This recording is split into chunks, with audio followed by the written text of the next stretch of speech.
তোর দাদার মৃত্যুবার্ষিকী উপলক্ষে মসজিদে আগামী শুক্রবার মিলাদ দিতে চাইছিল না। মানে তার মানে আমার টাকা দিতে হবে, এই তো? তো মিলাদ করার দরকার কি? ঘরে বসে দোয়া করলেই তো হয়। এসব তুই কি বলছিস বাবা? ঠিকই তো বলতেছি, আমি একটা জায়গায় যাইতেছি আর তোমাদের টাকার গান শুনি। আমার সাথে কি টাকা ছাড়া কোনো কথা নাই তোমাদের? ঠিক আছে, মিলাদ দিতে হবে না। কেন? না থাক, টাকা লাগবে না। এখন আবার ঢং করে। তুই যেভাবে কথা বলছিস তাতে আর এই টাকা দিয়ে মিলে দেওয়ার কোনো অর্থ হয় না। হ্যাঁ, তোমাদের তো আমার সবকিছুই খারাপ লাগে। গেলাম আমি। দেখো ইন্টারেস্টিং, চকে দেখি।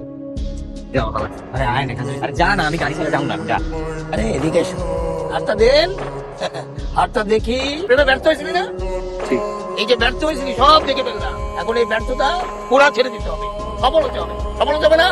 জি। কি সফল হতে চাস?